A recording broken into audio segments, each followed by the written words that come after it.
ఉమ్మడి చిత్తూరు జిల్లాలో పవన్ కళ్యాణ్తో డాక్టర్ హరిప్రసాద్కు ఎంతో విడదీయరాని అనుబంధం ఉందని నేను చెప్పాలి. ముఖ్యంగా ప్రజారాజ్యం పార్టీ నుంచి కూడా డాక్టర్ హరిప్రసాద్ చిరంజీవి కుటుంబానికి ఎంతో సన్నిహితంగా ఉన్న పరిస్థితి. ఆయన మనతో పాటు ఉన్నారు. పవన్ కళ్యాణ్తో ఆయన జర్నీ ఏ విధంగా ఉందో వారినే అడిగి తెలుసుకునే ప్రయత్నం చేద్దాం.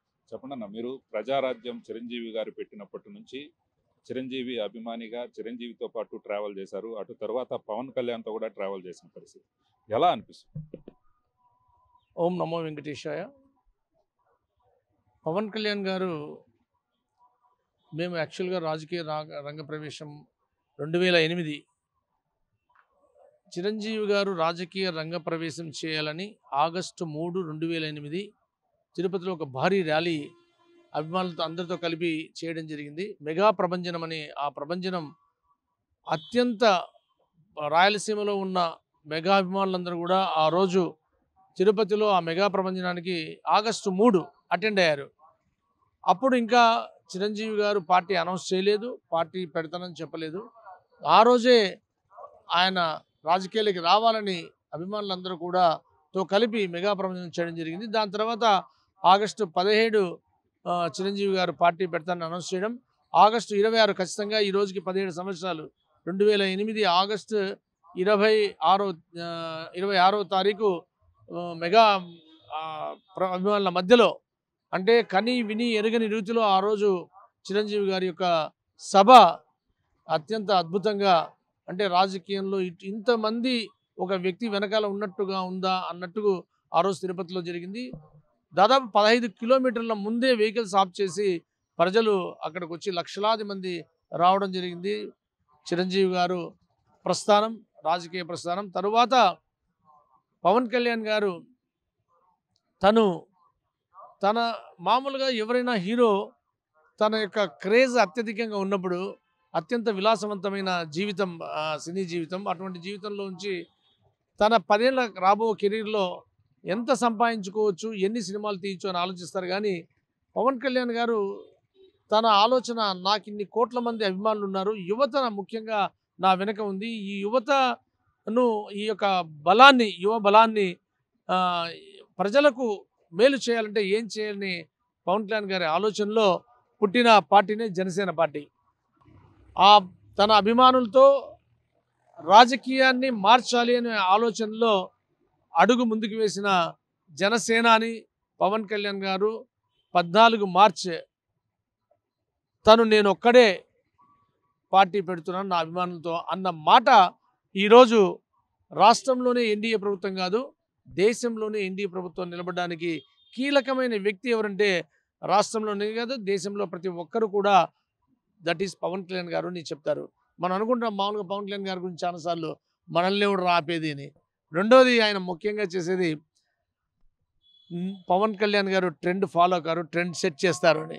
ఆయన ఏదైతే చెప్పాడో జగన్మోహన్ రెడ్డి ప్రభుత్వాన్ని కూల్చాలి, ప్రజాకంటక ప్రభుత్వం అది కూలాలి, మంచి ప్రభుత్వం రావాలని ఈరోజు రాష్ట్ర దేశంలో ఎన్డీఏ అటు సెంట్రల్లో మోడీ గారు తన పంధాలో ప్రపంచ దేశాల్లో భారతదేశం గొప్పతనాన్ని చాటుతూ ఆయన ముందుకు అడుగు వేస్తుంటే ఇక్కడ పవన్ కళ్యాణ్ గారు ముఖ్యమంత్రి గారు మనం ప్రజలకు ఏం చేయాలి, అభివృద్ధి ఎలా చేయాలి, రెండు సంస్కరణ అభివృద్ధి రెండు పటాలు ముందుకు వెళ్ళేలాగా జగన్మోహన్ రెడ్డి వదిలేసిన ఈ యొక్క లోటు ప్రభుత్వంలో అడుగులు ముందుకు వేస్తూ వాళ్ళు ఏదైతే సూపర్ 6 షణ్ముఖ వ్యూహం అన్నారో పవన్ కళ్యాణ్ గారు వాటిని అడుగులు ముందుకేస్తూ ఒక్కొక్క దాన్ని ప్రభుత్వం ప్రజలకు ఇచ్చుకుంటూ అడుగులు ముందుకేస్తున్నారు. కానీ ఒక్క మాట గుర్తుపెట్టుకోవాలి, ఒక నాయకుడు నిస్వార్థంగా పనిచేస్తే ఎలా ఉంటుందనేది పవన్ కళ్యాణ్ గారు చాలా క్లియర్గా చెప్పారు.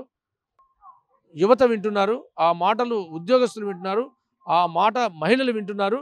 ఖచ్చితంగా ఒక రోజుకు పవన్ కళ్యాణ్ గారు ఈ రాజకీయ వ్యవస్థను, ఈ యొక్క రాక్షస రాజకీయ వ్యవస్థను కూకటి వేళ్ళతో పెకిలించి ఒక అద్భుతమైన రాజకీయ వ్యవస్థను తేవడంలో పవన్ కళ్యాణ్ గారు చాలా కీలక పాత్ర వహిస్తారు అనే విషయాన్ని నేను గట్టిగా నమ్ముతున్నాను, ప్రజలందరూ నమ్ముతున్నారు. నేను ఒక్క మాట చెప్తున్నాను, పవన్ కళ్యాణ్ గారు ఫుల్ టైం ఆయన చెప్పారు, నేను ఐఎమ్ కమింగ్ నెక్స్ట్ మంత్ నుంచి ఖచ్చితంగా ప్రతి నియోజకవర్గంలో 2 రోజులు ఉంటాను, ఈ యొక్క క్యాడర్ని బిల్డప్ చేస్తాను అనే విషయంలో రాబో రోజుల్లో ఆయన చేసే పనులు ఈరోజు చూడండి, కౌలు రైతుకు ₹1,00,000 ఇచ్చాడు. ఎవరికి ఏం అవసరం ఉంది? ఏ రాజకీయ నాయకుడైనా ఎక్కడన్నా 30 కోట్ల రూపాయలు ప్రజలకు పంచింది రాష్ట్రంలో కానీ దేశంలో ఉన్నారా? హుదూద్ తుఫాన్ రాని, సైనిక ఫండ్ కానీ, మొన్నకు మొన్న ఆయన కొణిదెల గ్రామానికి వెళ్ళాడు కర్నూలు దగ్గర. కొణిదెల గ్రామానికి ఎప్పుడు 2018లో చెప్పాడు, ఈ కొణిదెల అంటే మా మా మూలాలు ఇక్కడ ఉన్నాయని. మొన్న నన్ను పంపించారు అక్కడికి. అక్కడున్న కలెక్టర్ గారు, అక్కడున్న ఎమ్మెల్యే గారు, అక్కడున్న ఎంపీ గారు, మా ఎమ్మెల్యే శ్రీధర్ గారు అందరూ వెళ్ళి 50 లక్షల రూపాయలు కొణిదెల గ్రామానికి పవన్ కళ్యాణ్ గారి సొంత నిధుల నుంచి ఇచ్చి అక్కడ 1600 ఇల్లులు ఉంటే వాటి ప్రతి ఒక్క ఇంటికి కుళాయి కనెక్షన్, ఒక ట్యాంకర్ నిర్మించాడు. ఏంటిది? ఎవరు చేస్తున్నారు ఈ కాలంలో? ఏ రాజకీయ నాయకులు చేస్తున్నారు? కాబట్టి ఒక వ్యవస్థను, కొత్త తరం రాజకీయాన్ని యువతతోనే కాదు, ఈరోజు మీరు పెద్దలను అడగండి, ప్రొఫెసర్లను అడగండి, డాక్టర్లను అడగండి, ఇంజనీర్లు ఎవరైనా పవన్ కళ్యాణ్ గారు ఒక కొత్త పందాలో వెళ్తున్నాడు, ఖచ్చితంగా రాజకీయ వ్యవస్థను మార్చగల శక్తి ఆయనకుంది అని మాట్లాడుతున్నారు. ఆ మాటలు నిజాలైతే మనం మామూలుగా మన నాయకులు వస్తే మనం ఫ్లెక్సీలు కడతాం. రాజకీయాల్లో ఉండే నాయకులంతా ఇప్పుడు మా తిరుపతికి వచ్చారు, మేమంతా పవన్ కళ్యాణ్ గారికి ఫ్లెక్సీలు కడతాం. కానీ రాబో రోజుల్లో పవన్ కళ్యాణ్ గారు ఒక ఊరికి వెళ్తారంటే అక్కడ ప్రజలు ఫ్లెక్సీలు కట్టే రోజు వస్తుంది. ఎప్పుడైతే ప్రజలు కోరుకుంటారో అప్పుడు ఈ రాష్ట్రానికి ముఖ్యమంత్రిగా అయ్యే అవకాశం ఉంటుంది. ఆ రోజులు త్వరలోనే ఉన్నాయి. ఖచ్చితంగా కలుపుకొని ఎన్డీఏ ప్రభుత్వంతో అడుగులు ముందుకు వేస్తూ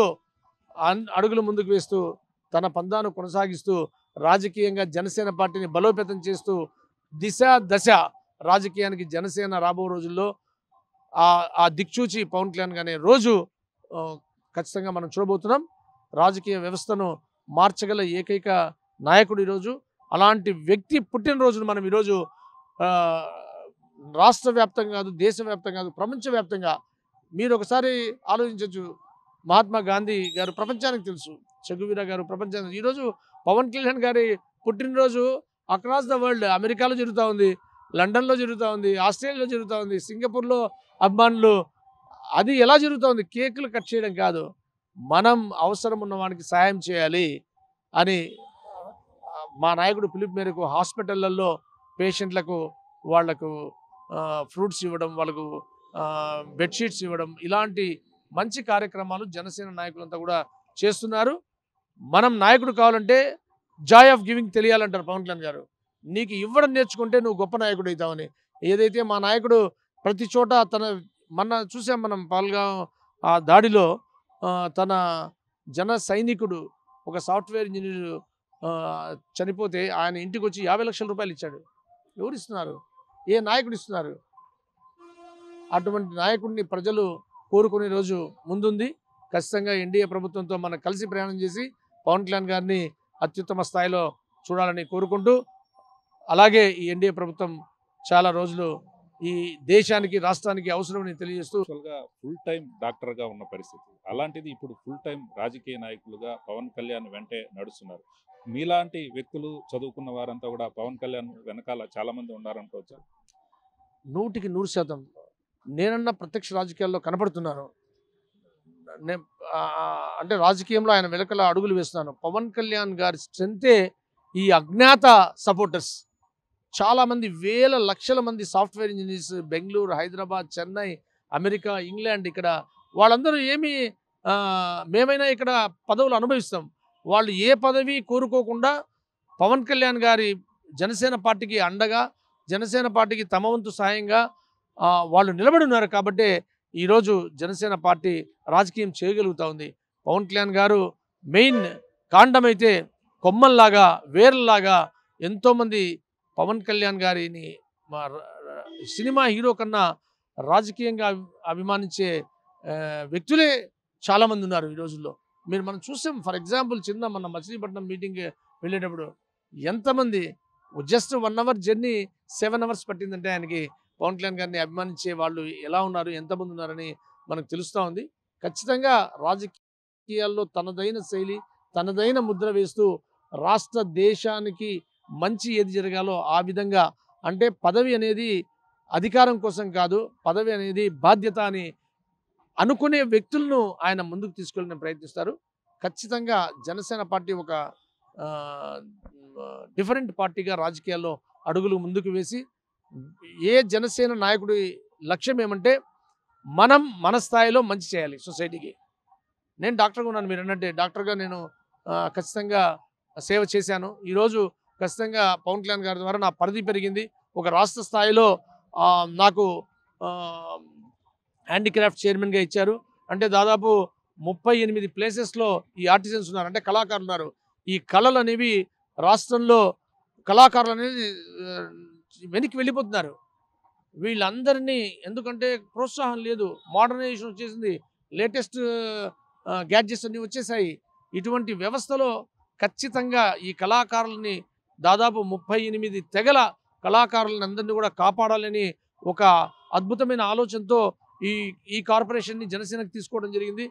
అలాగే ఒక బాధ్యతగా ఉంటారు, ఒక డాక్టర్ చదువుకున్నవాడు, ఖచ్చితంగా ఈ ఆర్టిజన్స్కి అందరికీ, కళాకారులందరికీ కూడా మంచి చేయాలనే ఆయన ఉద్దేశాన్ని ఖచ్చితంగా మేము జనసేన మార్క్ని, పవన్ కళ్యాణ్ గారిని మార్క్ని ఈ యొక్క రాష్ట్ర హస్తకళ కార్పొరేషన్లో ఒక ఇన్నేళ్ళు ఒకటి జనసేన హస్తకళ చైర్మన్ తీసుకున్న తర్వాత ఒకటేనే విధంగా పార్టీకి, జనసేన పార్టీకి, పవన్ కళ్యాణ్ గారికి, అలాగే ఎన్డీఏ ప్రభుత్వానికి మంచి పేరు తెచ్చే విధంగా, అలాగే ఈ ఆర్టిజన్స్ అందరినీ కూడా కాపాడాలని ఆయన ఏదైతే ఆలోచనలో కళలను కాపాడాలన్నాడో వాటిని కాపాడుతూ ఆర్టిజన్స్ను ముందుకు తీసుకెళ్తూ, కార్పొరేషన్ ముందుకు తీసుకెళ్తూ అడుగులు ముందుకే వేయాలని ఇటువంటి బాధ్యత నాకు ఇచ్చినందుకు పవన్ కళ్యాణ్ గారికి మరొక్కసారి శిరస్సు వచ్చి పాదాభివందనం చేస్తూ, అన్నా చెప్తున్నాను, రాష్ట్ర హస్తకళల కార్పొరేషన్ ఇంతకు ముందు జనసేన తీసుకున్న తర్వాతనే మార్కుని ఖచ్చితంగా మీ యొక్క మార్కుని ఈ యొక్క కార్పొరేషన్లో చేసి చూపిస్తానని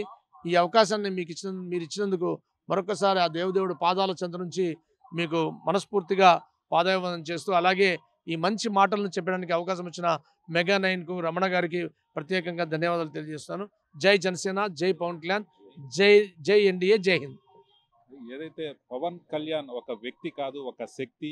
ఏదైతే రాష్ట్రంలోనే కాదు, ప్రపంచవ్యాప్తంగా కూడా పవన్ కళ్యాణ్కు అభిమానులు ఉన్నారు. అది అభిమానం అనేది ఒక సినిమా ద్వారా వచ్చింది కాదు. ఆయన ఎప్పటి నుంచో తన గుండెల్లో పెట్టుకున్న కార్యకర్తలు కావచ్చు, నాయకులు కావచ్చు, చాలామంది ఎవరైతే ఆయన్ని నమ్ముకొని ఉన్న వారందరికీ కూడా న్యాయం చేసే విధంగా పవన్ కళ్యాణ్ వ్యవహరిస్తున్నారు. రాబో రోజుల్లో జనసేన ఒక శక్తిగా అవతరిస్తుంది. ఎన్డీఏ కూటమిలో భాగంగానే ఈరోజు రాష్ట్రాన్ని మరింత అభివృద్ధి చేసే విధంగా పవన్ కళ్యాణ్ అనేక అభివృద్ధి కార్యక్రమాలు తనదైన శైలిలో ముద్ర వేస్తూ చేస్తున్న పరిస్థితి అయితే ఉంది. అలాగే ఏదైతే పవన్ కళ్యాణ్ ఆశయాలను ముందుకు తీసుకెళ్లే విధంగా ఇప్పుడున్న నాయకులంతా కూడా పనిచేస్తున్నారు. ఆయన వెనకాల చాలామంది ఉన్నారు. వారెవరు కూడా బయటికి రానప్పటికీ కూడా జనసేనకి వారంతా కూడా ఎంతో అండదండలుగా ఉన్నారు. ఆ నేపథ్యంలోనే జనసేన మరింతగా ముందుకు వెళుతోంది. ఇలాంటి పవన్ కళ్యాణ్ బర్త్డేను ఈరోజు ప్రపంచవ్యాప్తంగా అందరూ కూడా జరుపుకుంటున్న పరిస్థితి అయితే ఉందని నేను కూడా ఆయన చెప్తున్న పరిస్థితి అయితే ఉంది. ఏది ఏమైనప్పటికీ పవన్ కళ్యాణ్ ఒక వ్యక్తి కాదు, శక్తి అనేది మరోసారి నిరూపించిన పరిస్థితి. దానికి ఉదాహరణే కేంద్ర ప్రభుత్వంతో చర్చించి ఈ ఎన్డీఏ కూటమిని ఏర్పాటు చేసి రాష్ట్రంలోనే జనసేన 100% స్ట్రైక్ రేట్తో విజయం సాధించి ప్రజలకు సేవ చేసే విధంగా ముందుకు వెళ్తుంది. రాబో రోజుల్లో కూడా అనేక కార్యక్రమాలు పవన్ కళ్యాణ్ ఆధ్వర్యంలో చేస్తామంటూ కూడా doctor Hariprasad handcraft development chairman చెప్తున్న పరిస్థితి అయితే ఉంది. వీడియో జర్నలిస్ట్ భాస్కర్తో రమణ కుమార్, మెగా 9 టీవీ, తిరుపతి.